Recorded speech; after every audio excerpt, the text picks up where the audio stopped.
Hello my friends and welcome, my name is Dennis and we have the major update relative to Azerbaijani Embraer 190 which was shut down over Russia and crash landed in Aktau, Kazakhstan. Well, first of all, there are some of the new close perspective pictures were published. As you can see, here is the horizontal stabilizer of the empennage of the aircraft, and it absolutely shrapnelled by the elements of the air defense missile. You see, even this element ripped off the aircraft skin because it went under some certain angle relative to this construction airfoil. You also might see huge damage over here and lots of the shrapnel actually. The holes are very dense in this area, so for sure they hit the very important internal parts of the aircraft. Like for example, here you may see some of the power cables, hydraulic lines, and this amber thing I guess is the air conditioning deck which goes from the auxiliary power unit that is located at the aft part of the airplane. APU, it's like the auxiliary engine which is used for the electrical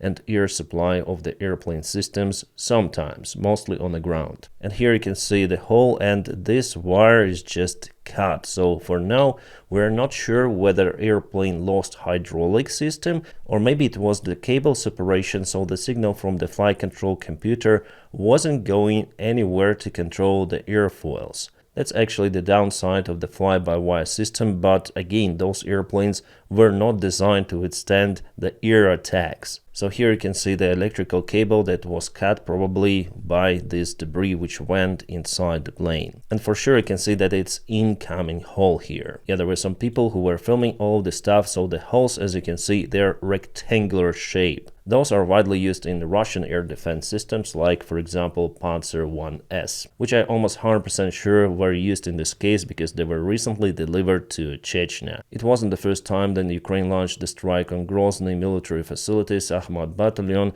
so Russia sent some of the air defense to protect the skies, but they didn't close the airspace and they've shut down Azerbaijani jet. Yeah guys, unfortunately in this video there will be some of the politics, because in those kind of the cases without politics it's impossible to tell about the event. And this is the lower part of the fuselage. Again, you can see some of the shrapnel. It is the casing for auxiliary power unit. This is the exhaust of it. Yeah, this tissue is probably there for the transportation purposes. And this is probably the actuator for the stabilizer, because in the airplane you not just control the pitch with the help of the elevator, but you also have the stabilizer trim, so you move all of the horizontal surface of the empennage.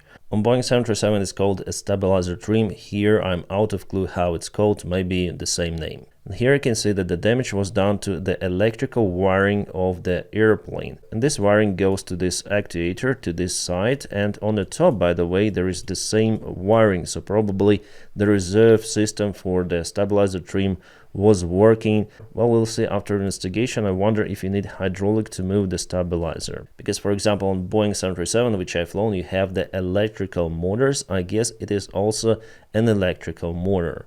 Or on Boeing you can even manually control the stabilizer trim that requires some of the forces, extra forces, but you can do it. Here, no. Here's the inside of the airplane. You may see the damage down to the aircraft skin, and 100% it was the missile which released the parts to damage the airplane. Here it looks like the actuator for the flight control system, maybe again for the stabilizer trim or maybe for the flaps. Maybe missile was really close to the bottom part of the airplane and it released the group of those rectangular parts, and they did this huge square hole. And one more close-up picture looks again from the horizontal stabilizer which connects to the airplane. As I told you guys from the very beginning, it was the attack of the Russian forces on Azerbaijani airplane. Well, I think that it was done by mistake, because Russia is not interested into more scandals involving their military, especially after they've shut down MH17 over Ukraine, kind of the long time ago, but still we remember, right? And we have the official investigation result done that Russia was involved, but Russia didn't recognize it. They haven't recognized it so far, and probably will never recognize it. The Russian side must apologize to Azerbaijan. Secondly, it must acknowledge its guilt. Thirdly, those responsible must be punished, brought to criminal responsibility, and compensation must be paid to the Azerbaijani state, to the injured passengers and crew members. These are our conditions. You do not need to be a detective to understand that Russia bears the full responsibility for these tragic event. First of all, they didn't close their airspace because of the drone attack, and secondary, they shot down a civilian airplane. It was the Russian missile. So I'm staying here obviously 100% with the victim part, which is Azerbaijan. Yes, Ilham Aliyev said that it was not a deliberate act, as they think it was done by accident, but nevertheless those who let it to happen should be punished. And of course Russia should apologize for its actions, but so far Putin called to Aliyev and apologized for this accident to happen in Russian airspace. He didn't apologize that Russia shut down this airplane. What Aliyev also said that Russia tries to hide the real cause of this accident. They came out with their crazy ideas about some sort of the gas balloon kaboom or the bird strike, so that's why Aliyev actually called for the international investigation. And Russia tried to do it in the Soviet style. They wanted to interfere into investigation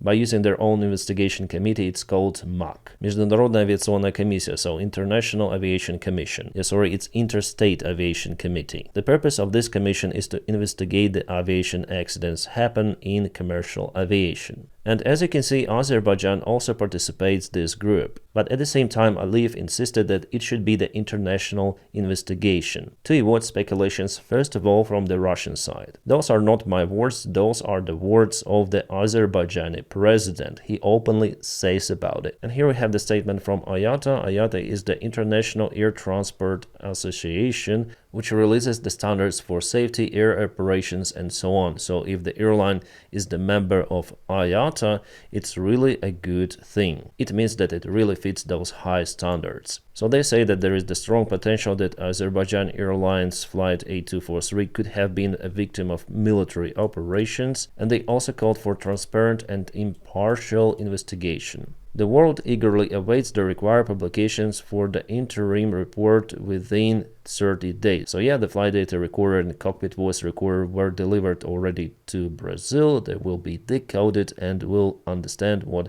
happened there 100% very soon, but again, you don't need to wait those results to understand the cause of this accident. We'll just see how the airplane and crew were fighting for their lives and the lives of the passengers after the Russian missile strike. And they also call for those who caused this accident to be accountable and brought to justice. And Kazakhstan Ministry of Transport already said that preliminary report will be released within 30 days after the accident happened. The other factor here was the GPS jamming, so because of that, flight crew wasn't able to choose the air-nav approach for the runway in Grozny. But at the same time, if you block GPS, it doesn't mean that the airplane wouldn't know its position. There are inertial reference systems which are installed on this airplane. There are many of those, at least 2, sometimes 3. So the airplane knows where it is, but it doesn't receive the GPS update. But at the same time, there could be a reserved DME update and so on. So I'm telling you that to understand that pilots knew where they were. But for the particular airnav approach in Grozny, they should have GPS system working. And about Aktau, Kazakhstan, why it was chosen as an alternate airport for the flight crew, well, I already gave my own perspective,